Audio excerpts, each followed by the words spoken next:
the counter-revolution had collapsed, the interventionists were dispersed, and Soviet Russia was at last, and for the first time, on its own.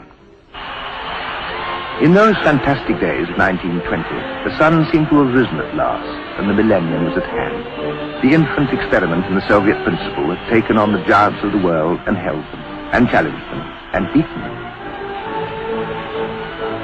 Here was the apotheosis of the career of Vladimir Ilyich Ulyanov, the prophet Lenin, the student and jailbird and exile and teacher and conspirator and doctrinaire of the century's most extreme philosophy. Supreme at last. But over what? A nation torn and destroyed and almost demolished. A country reduced to scratching for existence among the debris of a fearsome and brutal war. 3 years had been lost, or stolen. Lenin and the Soviets had been handed back a ravaged and derelict land, its industries beaten and broken to a standstill, its resources reduced to rubble, the very face of the country scarred and distorted, set back a decade. The nation's communications were almost totally broken to bits in a vast country where they'd never been adequate, and now destroyed. This was the problem for Lenin. This was the post-revolutionary problem, for which none of the political revelations of Marx, or indeed of Lenin, had provided. This problem, at least, could not be solved by words, however skillful, however orthodox. Russia was now a land of refugees, 3 million people without a roof, freed from capitalism, and at the same time from everything else, depending now on a socialist state very nearly as desperate as they themselves.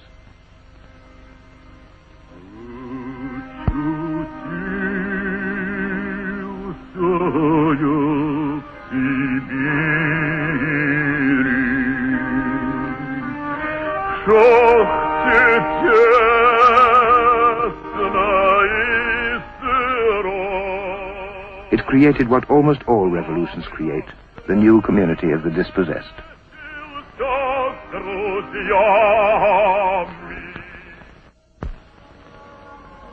The Soviet state was born to the sound of funeral orations.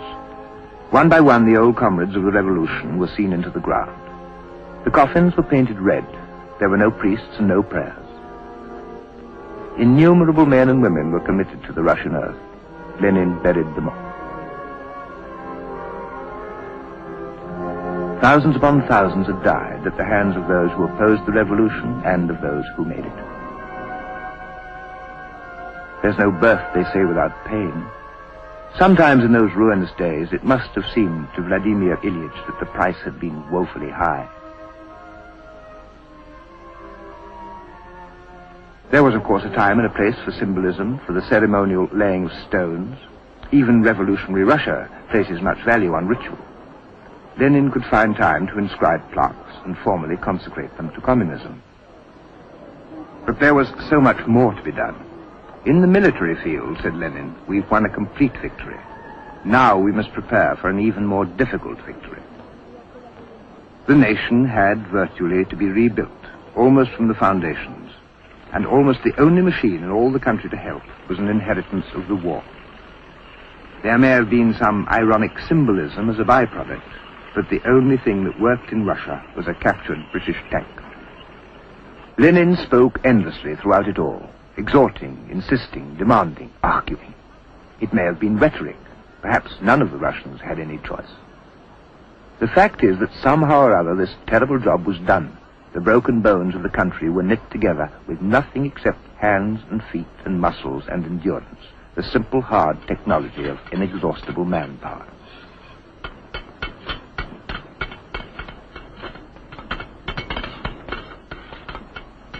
Life crept back to a semblance of normal, the elementary processes of peasant economy. The Smolensky market was in business again. It wasn't much, but it was something.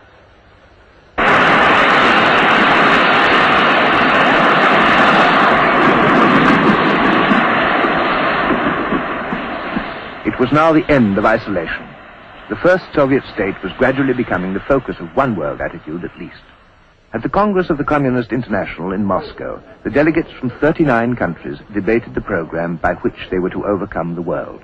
They and the Bolshevik pioneers, Radek, Zinoviev, Lonicharsky, Litvinov, the old guard and the new, including the American John Reed, journalist and historian of his times. Inside, they made their own history. Marx's old friend Clara Zetkin. On her right, the Japanese communist, Sen Yatayama. On her left, Zinoviev. Then Smerov, leader of the Czechs.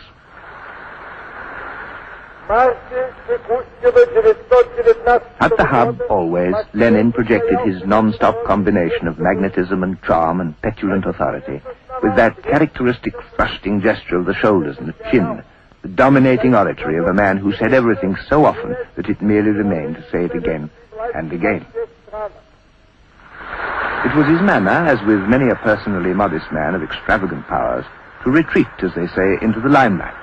By crouching inconspicuously to write his notes in an obscure corner, he was assured of a maximum attention.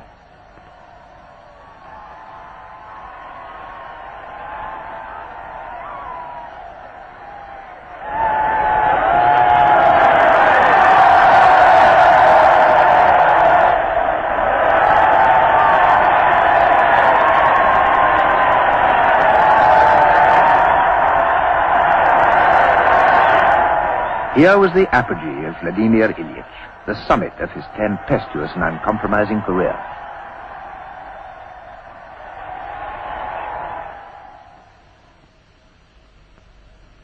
His sickness came quite suddenly. In 1922, his first stroke laid him low. He went to recover in the small estate in the village of Gorky. It was a hemorrhage of the brain, but it was not necessarily of great danger. He seemed to rally, and very soon he was talking as vigorously as ever, or nearly.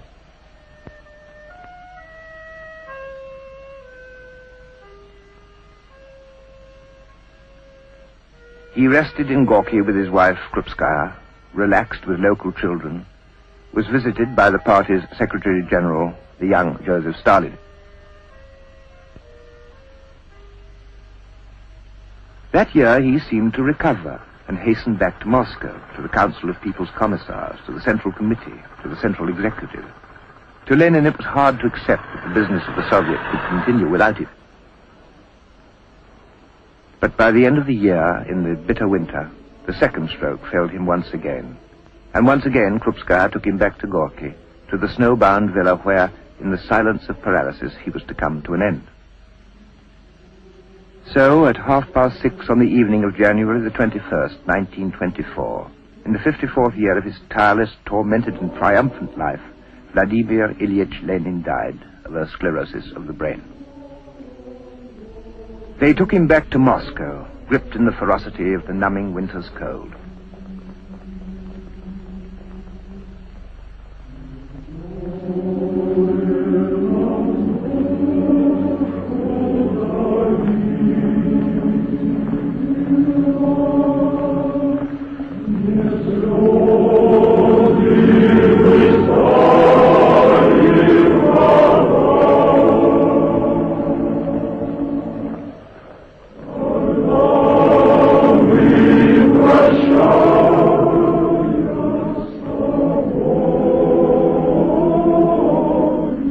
No king, no emperor, no tsar, perhaps no other human being was ever so saluted at his death. He'd been many things in his time, all to one compelling and obsessive end. Through him, many had lived who would otherwise have died. Many had died who would otherwise have lived.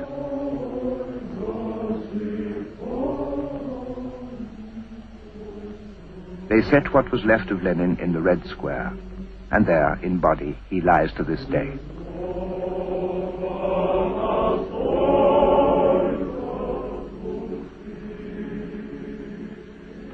Of Vladimir Lenin, it was once said by Winston Churchill, the Russian people's worst misfortune was his birth. Their next worst, his death. One can admire the neatness of the paradox, and wonder. The half-century that separated that birth and that death transformed everything. But for what, neither we nor Russia have lived long enough to know.